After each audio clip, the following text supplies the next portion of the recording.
अब वो सीता चिल्ला रही है, हे आर्य मेरी रक्षा करो, हे लक्ष्मण मेरी रक्षा करो। और तो कोई आया नहीं माताओं। आवाज सुन करके उस समय दशरथ के सहपाठी थे, गृद्धकूट के राजा थे, गृद्धराज उनका नाम था, जिनको जटायु जी भी कहते हैं। वो आ गए और वो कोई गिद्ध पक्षी नहीं थे, मनुष्य थे। ओ मेरी माताओं बंधुओं, आकर के रावण से कहते, पापी, जब तक मेरे शरीर में रक्त की एक प्राण भी है, एक बूंद भी है, मैं तुझे सीता को यहां से ले जाने नहीं दूंगा। देखो, दो वृद्धों का वर्णन आता है इतिहास में। आदरणीय हमारे ये भाई हैं श्री राजा यादव जी और कौशेंद्र यादव जी व उनकी धर्मपत्नी अनीता जी। जिन कन्याओं ने कलश उठाया है उनका सम्मान कर रहे हैं और व्यासपीठ का भी सम्मान कर रहे हैं। एक बार जोरदार तालियों से इनका स्वागत। दो वृद्धों का वर्णन आता है बंधुओं माताओं। एक वृद्ध है महाभारत में, जिनको कहते हैं भीष्म पितामह। 175 वर्ष की आयु है और ताकतवर इतने हैं कि दुर्योधन को यह कहा था, अगर ये 18 क्षोणी सेना एक तरफ भी हो जाएगी, अभी तो 11 क्षोणी सेना एक तरफ है, 7 एक तरफ है। 11 क्षोणी कौरवों की तरफ थी और 7 क्षोणी पांडवों की तरफ थी। भीष्म पितामह के शब्द बोल रही हूं महाभारत के। कह रहे हैं अगर ये 11 क्षोणी सेना एक तरफ भी हो जाए ना दुर्योधन, तो मैं अकेले इस युद्ध को जिता दूंगा, तू चिंता मत करना। इसका मतलब बल की कोई कमी नहीं है, ताकत की कोई कमी। पर वो सारा बल उस समय कहां चला गया जब द्रौपदी की लाज लुट रही थी। उस समय वही भीष्म पितामह गर्दन झुका करके बैठे हुए हैं। हमें ऐसे वृद्धों की कोई आवश्यकता नहीं, कान खोल करके सुन लेना। जो बहन बेटियों की इज्जत लुटती हुई देखते रहे, ऐसे वृद्धों की कोई आवश्यकता नहीं। जो सपना चौधरी पर यूं यूं करके पैसे उड़ाते हो, ऐसे वृद्ध भी घर में किसी काम के नहीं, ये नाश ही करेंगे, ध्यान रखना। अगर वृद्ध हो तो कैसे हो? गृद्धराज जटायु से हो। शरीर में ताकत नहीं थी पर फिर भी भाव इतना ऊंचा था कि सीता को बचाने के लिए वो जटायु रावण से भिड़ गया, ध्यान रखिएगा। और घर घर में वृद्ध हो तो ऐसे हो जो धर्म का पालन करते हो। और कहते हैं रावण के साथ युद्ध किया था, चंद्रांश लेकर के रावण ने जब जटायु के हाथों को काट दिया, पैरों को काट दिया, तो घायल होकर के भूमि पर गिर पड़े और ले गया रावण सीता जी को। रोती बिलखती वो सीता विमान में बैठी है और कहते हैं जब विमान दक्षिण दिशा की ओर मुड़ चला, एक पर्वत पर कुछ लोगों को बैठे हुए सीता जी ने देखा तो अपने गहने माताओं उतार उतार के डाल दिए। पहुंच गया रावण लंका में ले जाकर के। सबसे पहले तो कहते अपना पूरा वैभव दिखाया और जब उस वैभव से कृष्ण सीता न मानी तो अशोक वाटिका में रख दिया था, इस शर्त के साथ 1 वर्ष का समय देता हूं सीता, 1 वर्ष तक तुम्हें हाथ नहीं लगाऊंगा, कोई जबरदस्ती नहीं होगी। 1 वर्ष तक सोच लो, विचार लो, अपने मन को तैयार कर लो। जिस दिन तुम मुझसे कह दोगी रावण मैं आज तुमसे विवाह करने को तैयार हूं, उसी दिन तुमसे विवाह करूंगा। 1 वर्ष है तुम्हारे पास। इधर कहते हैं मारीच को मार करके राम जी वापस लौट रहे हैं और रास्ते में मिले हैं लक्ष्मण जी। राम जी ने लक्ष्मण जी पर बड़ा क्रोध प्रकट किया, लक्ष्मण तुम्हें ऐसे नहीं आना चाहिए था, तुम्हें सीता की बातों में नहीं आना चाहिए था। अब देखना आश्रम में सीता नहीं मिलेंगी। और हुआ भी वही, जैसे ही आश्रम पहुंचे तो वहां नहीं थी सीता जी। और सीता जी को न पा करके क्या स्थिति हुई कि खग मृग ये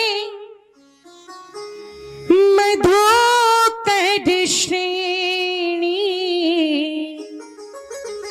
तुम देखी सीता मृगने। जो लोग कहते राम अच्छे पति नहीं थे,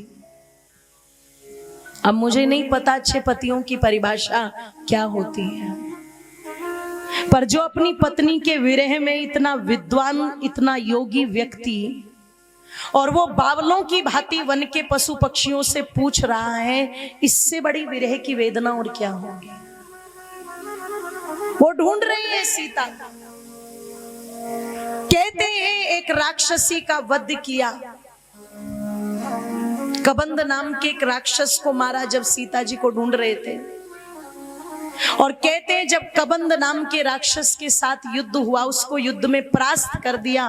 कबंद कहता है, राम आज तक कोई इतना ताकतवर आया नहीं था जो मुझे परास्त कर सके। आज तुम्हारे बल के सामने मेरा बल कमजोर पड़ गया। मैं तुम्हें नमन करता हूं, प्रणाम करता हूं, और बताओ मैं तुम्हारे लिए क्या कर सकता हूं। उस समय राम जी ने कबंद से कहा था, मेरी भारिया को कोई उठा करके ले गया है, बस उसी की खोज कर रहे हैं। तब कबंद ने कहा था, अगर तुम्हारी कोई सहायता इस कार्य में कर सकता है तो यहीं से कुछ ही दूरी पर आगे चले जाओ।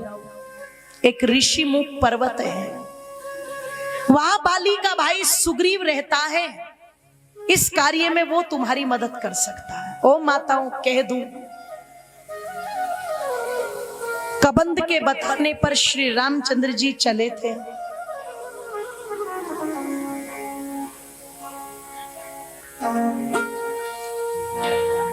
कबंद के बताने पर जब चले हैं, और ओ मेरी माताओं, कहा जाता है रास्ते में पंपा सरोवर के किनारे पर एक आश्रम,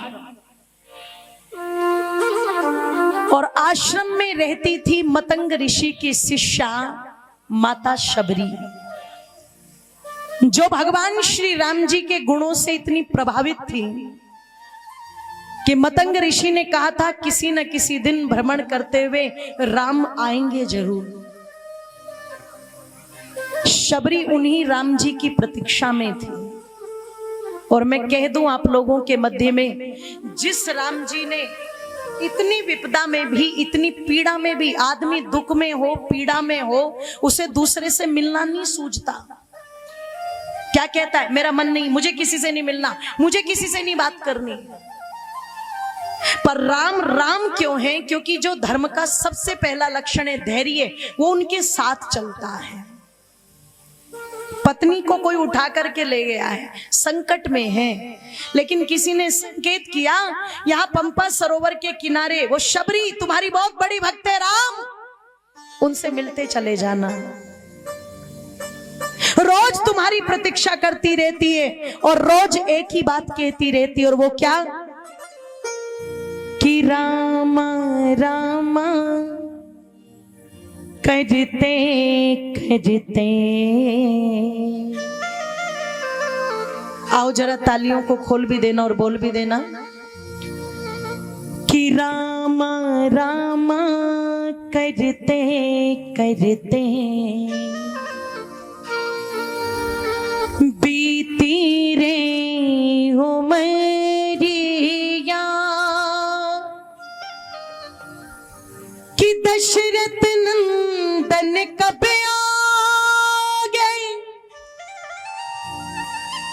कि रघुकुल नंदन कब आ गए, भिलनी की डगरिया राम राम करते करते, राम राम करते करते बीती रे उमरिया राम राम करते करते बीती रे उमरिया। दशरथ नंदन कब आ गए, रघुकुल नंदन कब आ गए, भिलनी की डग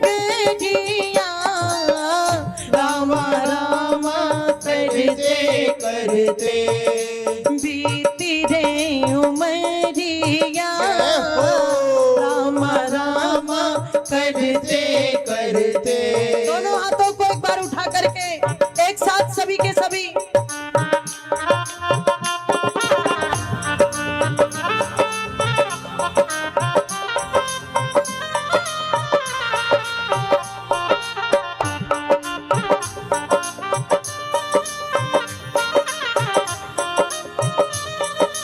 दोनों हाथों को एक साथ ऊपर उठा करके तालियां बजाएंगे सभी के सभी।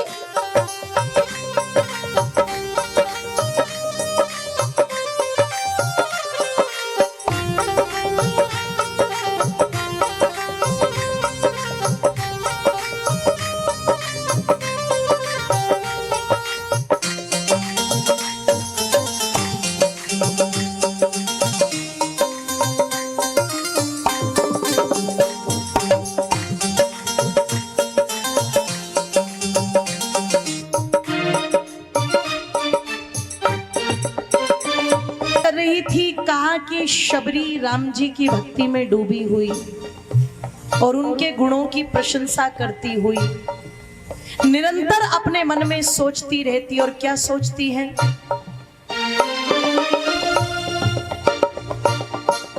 मैं शबरी भिलनी की जाई, भजन भाव नहीं जानू रे, भजन भाव नहीं जानू रे। राम तुम्हारे दर्शन के हित वन में जीवन पालू रे, वन में जीवन पालू मैं।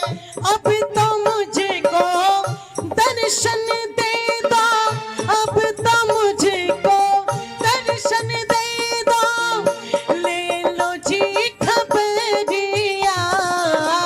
राम राम रटते रटते बीती रे उमरिया, राम राम रटते रटते बीती रे उमरिया। दशरथ नंदन कब आगे, रघुकुल नंदन कब आगे, भिलनी की डगरिया। राम राम रटते रटते बीती रे उमरिया, राम राम रटते रटते। दोनों हाथों को एक साथ उठा करके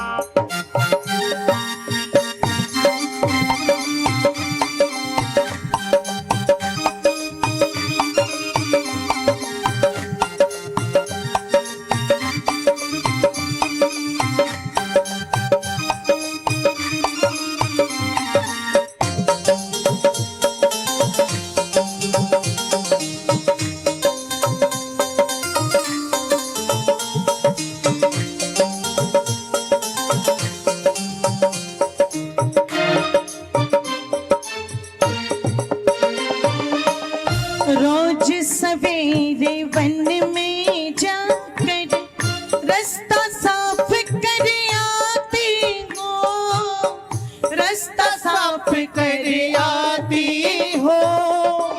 राम तुम्हारे सेवा के हित चुन चुन कर फल लाते हो, चुन चुन कर फल लाती हो। मीठे मीठे बेरन से जी, मीठे मीठे बेरन से बर लाई मैं झबरिया। राम राम रटते रटते बीती रे उमरिया, राम राम रटते रटते बीती रे उमरिया।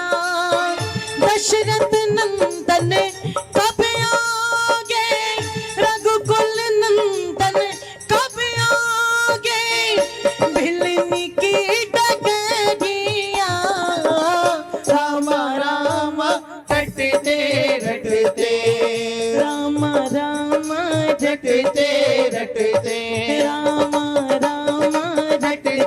रटते राम राम रटते रटते राम राम रटते राम राम रटते रटते रटते रटते जी रटते रटते रटते रटते जी रटते रटते रटते रटते जी रटते रटते रटते रटते जी रटते रटते राम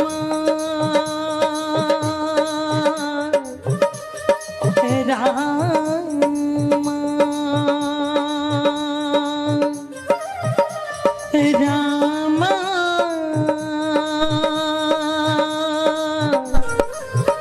राम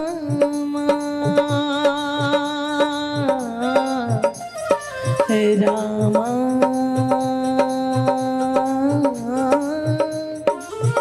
ओ राम